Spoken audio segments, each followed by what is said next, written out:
یہ کون ہو سکتا ہے؟ اس نے موبائل کان سے لگایا۔ ہیلو! دوسری جانب ذرا دیر خاموشی کے بعد ایک بھاری گمبھیر آواز سنائی دی۔ السلام علیکم مس حیا سلیمان۔ جج جی آپ کون؟ میں میجر احمد بات کر رہا ہوں سائبر کرائم سیل سے۔ آپ نے ہماری ایجنسی میں رپورٹ کی ہے، ہمیں ابھی آپ کی کمپلینٹ موصول ہوئی ہے۔ وہ جو بھی تھا بہت خوبصورت بولتا تھا، گہرا، گمبھیر مگر نرم لہجہ جس میں ذرا سی چاشنی بڑی تپش تھی، گرم اور سرد کا امتزاج۔ مگر میجر احمد، میں نے کمپلینٹ میں اپنا نمبر تو نہیں لکھا تھا، وہ دھک دھک کرتے دل کے ساتھ کہہ رہی تھی ایرم بھی حیرت بھرے خوف سے اس کو دیکھ رہی تھی۔ جواباً وہ دھیرے سے ہنس دیا۔ نمبر تو بہت عام سی چیز ہے مس سلیمان، میں تو آپ کے بارے میں بہت کچھ جانتا ہوں۔ کیا یہی کہ آپ سلیمان اصغر کی بیٹی ہیں؟ آپ کے والد ایک کنسٹرکشن کمپنی میں ہیں، آپ کا بھائی روہیل جارج میسن یونیورسٹی میں زیر تعلیم ہے، خود آپ انٹرنیشنل اسلامک یونیورسٹی میں LLB آنرز اینڈ لاء کے 5ویں سال میں ہیں۔ فروری میں آپ ایکسچینج پروگرام کے تحت استنبول جا رہی ہیں، اسپانجی یونیورسٹی میں، اور پچھلے ہفتے اپنے کزن داور فرقان کی مہندی کے فنکشن پہ بننے والی ویڈیو کی انٹرنیٹ پہ اپلوڈنگ کو آپ نے رپورٹ کیا ہے۔ Is that right ma'am? وہ جو دم بخود سی سنتی جا رہی تھی بمشکل بول پائی۔ جی وہی ویڈیو۔ اب آپ کیا چاہتی ہیں؟ یہی کہ آپ اسے اس ویب سائٹ سے ہٹا دیں۔ اس کی آواز میں بہت منت بار آئی تھی۔ اوکے، اور کچھ؟ اور جن لوگوں کے پاس اس کی CD ہے وہ بھی۔ آگے اس کا گلا رند گیا، احساس توہین سے کچھ بولا بھی نہیں گیا۔ میں شہر کے ایک بندے سے وہ ویڈیو نکلوا لوں گا، آپ بے فکر رہیے۔ اور اسے لگا منو بوجھ اس کے اوپر سے اتر گیا ہو۔ Thank you major Ahmed. اس کے انداز سے ظاہر تھا کہ وہ فون رکھنے والی ہی تھی کہ وہ کہہ اٹھا، تھینک یو تو آپ تب کہیے جب میں یہ کام کر دوں، اور اس کام کو محض شروع کرنے کے لیے بھی آپ کا تعاون چاہیے۔ کیسا تعاون؟ میڈم آپ کو ذرا سی تکلیف کرنی ہوگی، آپ کو اس ویڈیو کی باقاعدہ رپورٹ کرنے کے لیے میرے آفس آنا ہوگا۔ کیا؟ نہیں میں نہیں آ سکتی، وہ پریشانی سے ہکلا گئی۔ ایرم بھی فکر مندی سے اس کا چہرہ دیکھنے لگی تھی۔ پھر تو یہ کام نہیں ہو پائے گا، ایسے سٹیپ فون پہ نہیں لیے جاتے۔ اسے لگا وہ محفوظ سا مسکرا رہا تھا۔ مگر میں نہیں آ سکتی۔ اور وہ کیسے آ سکتی تھی؟ کسی کو پتہ چل جاتا تو کتنی بدنامی ہوتی۔ آپ کو آنا پڑے گا، میں گاڑی بھیج دیتا ہوں۔ نہیں، اچھا خدا حافظ۔ اس نے جلدی سے فون بند کر دیا۔ باہر میں گیا یہ سائبر کرائم سیل۔ اگر ابا تایا فرقان کو پتہ لگ گیا کہ ہم ایک ایجنسی کے ہیڈ کوارٹرز گئے ہیں تو ہماری ٹانگیں توڑ دیں گے وہ۔ میں تو پہلے ہی کہہ رہی تھی کہ رپورٹ نہ کرو۔ پرائیویٹ نمبر سے پھر کال آنے لگی تھی۔ اس نے جھنجھلا کر فون ہی آف کر دیا۔ اس ویڈیو سے زیادہ میجر احمد نے اسے بلیک میل کیا ہے، یہ خیال پھر پورا دن اس کے ذہن میں گونجتا رہا تھا۔ وہ بہت تھکی ہوئی پاسپورٹ آفس سے نکلی تھی۔ اسلام آباد سے پنڈی کا اتنا لمبا اور رش بھری سڑک پہ تھکا دینے والا سفر کر کے وہ آج پاسپورٹ آفس اپنا پاسپورٹ اٹھانے آئی تھی۔ مگر یہاں علم ہوا کہ 14 جنوری کو ہی پاسپورٹ مل پائے گا، اور ابھی 14 جنوری میں ہفتہ رہتا تھا۔ کوئی ٹیکنیکل مسئلہ تھا جس کے باعث اسلام آباد والے پاسپورٹ آفس میں پاسپورٹ کا کام رکا ہوا تھا، تبھی اسے پنڈی میں اپلائی کرنا پڑا تھا۔ واپسی پہ بھی اتنا رش تھا۔ کچھ شاپنگ کے بعد جب وہ مری روڈ پہ آئی تو مغرب چھا رہی تھی۔ سڑک گاڑیوں سے بھری پڑی تھی اور گاڑیوں کا یہ سیلاب بہت سست روی سے بہہ رہا تھا۔ سگنل پہ اس نے گاڑی روکی اور شیشے کھول دیے۔ اس کا ذہن ابھی تک پاسپورٹ میں الجھا تھا۔ اگر 14 جنوری کو پاسپورٹ ملے تو بھی ویزا لگتے لگتے بہت دیر ہو جائے گی۔ ابھی ٹکٹس نہیں آئے تھے، مگر کچھ اندازہ تو تھا کہ فروری کے آغاز میں اسے ترکی جانا ہے، یعنی کم و بیش 15 دن اس کو ویزے کے لیے ملتے۔ اور ترکی کا ویزا تو کبھی 15 دن میں نہیں لگ پاتا۔ پھر وہ انہی سوچوں میں الجھی تھی، یکایک کوئی اس کی کھلی کھڑکی پہ جھکا۔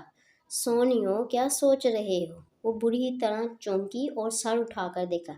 وہ وہی تھا، ڈولی چم کرتے ہرے لباس میں ملبوس، وگ والے بالوں کا جوڑا اور شوخ میک اپ۔ ناگواری کی ایک لہر اس کے چہرے پہ سمٹ آئی۔ اسے بھول گیا کہ کبھی ڈولی نے اس پہ کوئی احسان کیا تھا۔ ہٹو سامنے سے، وہ جھڑک کر بولی تھی۔ وہ کھلی کھڑکی میں کچھ یوں ہاتھ رکھے کھڑا تھا کہ وہ شیشہ اونچا کر ہی نہیں سکتی تھی۔ لو باجی، میں تو سلام دعا کرنے آئی تھی اور آپ تو غصہ ہو رہی ہو۔ اس روز والے سخت تاثرات ڈولی کے چہرے پہ نہیں تھے، بلکہ اس کے میک اپ سے اٹے چہرے پہ سادگی اور معصومیت تھی۔ کراہیت، بڑی سادگی اور معصومیت۔ ہٹو سامنے سے ورنہ میں پولیس کو بلا لوں گی۔ اس سے غصہ آنے لگا تھا اور بے بسی بھی محسوس ہو رہی تھی۔ کچھ دیر بعد کہ وہ کچھ غلط حرکت کر ڈالے۔ ہائے باجی، ڈولی سے ایسے بات کرتی ہو؟ آپ کی تعریفیں کر کر کے ڈولی نے میرا سر کھا لیا تھا۔ اس نے آواز پہ گردن گھما کر دیکھا تو فرنٹ سیٹ کی کھلی کھڑکی پہ ایک اور حاجت سرا ہاتھ رکھے کھڑا تھا۔ ڈولی کی سیاہ رنگت کی نسبت اس کا رنگ ذرا صاف تھا چہرے پہ، البتہ اس نے بھی سوکھے آٹے کی طرح فیس پاؤڈر تھوپ رکھا تھا، مگر شوخ سرخ رنگ کی قمیص کی آستینوں سے جھلکتے بازوؤں پہ شاید وہ کچھ لگانا بھول گیا تھا۔ وہ دونوں ہاتھ کھڑکی کی چوکھٹ میں دیے جھکا کھڑا تھا۔ یہ کون ہو تم؟ ہٹو میری گاڑی سے۔ اسے ٹھنڈے پسینے آنے لگے تھے۔ وہ تنہا تھی اور ٹریفک بلاک سامنے کوئی ٹریفک پولیس مین بھی نظر نہیں آ رہا تھا۔ یہ جی میری بہن ہے پنکی، بڑا شوق تھا اسے آپ سے ملنے کا، ایک بڑی ضروری بات کرنی تھی جی ہمیں آپ سے۔ Get last.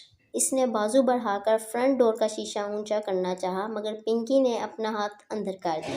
ایک دم سے اس کی کلائی سامنے آئی تھی۔ حیا نے دیکھا پنکی کی کلائی پہ ایک گلابی سرخ سا 1 انچ کا کانٹا بنا تھا، جیسے جلا ہو، شاید برتھ مارک تھا۔ ہٹو آئی سے گیٹ لاسٹ۔ وہ عالم طیش میں فرنٹ ڈور کا شیشہ اوپر کرنے لگی، مگر پنکی نے اس پہ ہاتھ رکھ دیے تھے۔ شیشہ اوپر نہیں ہو پا رہا تھا۔ باجی ایسے تو نہ کرو پنکی نال، اس کا ہاتھ زخمی ہو جائے گا جی، ڈولی نے پیچھے سے کہتے ہوئے ہاتھ بڑھا کر اس کے کندھے پہ رکھا تو وہ تیور اکڑ گھومی اور زور سے ڈولی کو دھکا دیا۔ وہ اس حملے کے لیے تیار نہ تھا، سو لڑکھڑا کر 2 قدم پیچھے ہٹا۔ اسے چند سیکنڈ مل گئے اور اس نے جلدی جلدی اپنی طرف کا شیشہ چڑھا دیا۔ اب تم بھی ہٹو ادھر سے ورنہ میں لوگوں کو اکٹھا کر لوں گی۔ وہ بازو بڑھا کر پنکی کی طرف والا شیشہ بند کرنے لگی، مگر وہ اڑ ہی گیا تھا۔ باجی جی میں تو تانوں ڈولی کے دل کی بات بتانے آئی تھی اور تساں اس طرح دا کرو گے ساڈے نال؟ یہ جو ڈولی والی ہے نا، یہ بڑا پسند کرتی ہے آپ کو، مگر اقرار نہیں کرتی۔ پنکی مصنوعی انداز میں بن بن کر بول رہا تھا۔ پیچھے ڈولی بند شیشہ بجانے لگا تھا۔ Shut up and get lost. وہ پوری قوت سے شیشہ اوپر چڑھانے لگی۔ پنکی کی انگلیاں جو شیشے کے کنارے سے اٹکی تھیں آج ساتھ ساتھ اوپر اٹھنے لگیں۔ باجی جی گل تے سنو۔ ڈولی گھوم کر پنکی کے ساتھ آ کھڑا ہوا تھا۔ اسی ثنا میں اشارہ کھل گیا، گاڑیاں آگے بڑھنے لگی۔ حیا کی گاڑی رکی کھڑی تھی، گاڑیوں کے ہارن بجنے لگے، مگر وہ دور کھڑا پولیس مین خاموشی سے تماشا دیکھتا رہا، مدد کے لیے آگے نہ بڑھا۔ ڈولی نے پنکی کے کندھے پہ ہاتھ مار کر چلنے کا اشارہ کیا۔ پنکی نے لمحے بھر کو گردن موڑ کر ڈولی کو دیکھا تو اس کی گرفت شیشے پہ ذرا ڈھیلی ہوئی۔ حیا نے عالم طیش میں فوراً شیشہ اوپر چڑھایا۔ پنکی نے چونک کر دیکھا، پھر انگلیاں کھینچنی چاہی، مگر وہ مستقل مزاجی سے شیشہ اوپر کس رہی تھی۔ پنکی کی انگلیاں پھنس کر رہ گئی تھیں۔ او چھڈو باجی جی۔ پنکی جھنجھلا کر ہاتھ کھینچ رہا تھا، مگر انگلیاں نکل نہیں دے رہی تھیں۔ ڈولی نے غصے سے شیشہ بجایا، مگر حیا تنفر سے ان دونوں کو دیکھتے ہوئے بازو لمبا کیے شیشہ آخری حد تک لے گئی تھی۔ گاڑیوں کی قطار ہارن پہ ہارن دے رہی تھی، کچھ گاڑیاں ساتھ سے نکلنے لگی تھیں۔ پنکی کے دائیں ہاتھ کی انگلی سے خون کی بوند ٹپک کر شیشے پہ لڑکی تو اسے جیسے ہوش آیا۔ ایک جھٹکے سے اس نے لیور نیچے کیا، شیشہ 1 انچ نیچے گرا۔ پنکی نے غصے سے اسے گھورتے ہوئے ہاتھ باہر کھینچے۔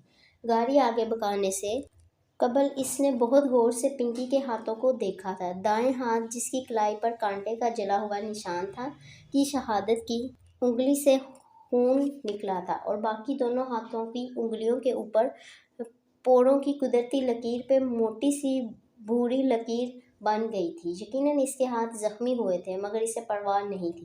وہ زن سے گاڑی آگے لے گئی، پھر اس نے بیک ویو مرر میں دیکھا۔ وہ دونوں حاجت سرا بار بار مڑ کر اسے غصے سے دیکھتے سڑک پار کر رہے تھے۔ ڈولی نے پنکی کا زخمی ہاتھ تھام رکھا تھا اور غصے سے پلٹ کر حیا کی دور جاتی گاڑی کو دیکھتے ہوئے کچھ کہہ رہا تھا۔ اس نے سر جھٹک کر ایکسلریٹر پر زور بڑھا دیا۔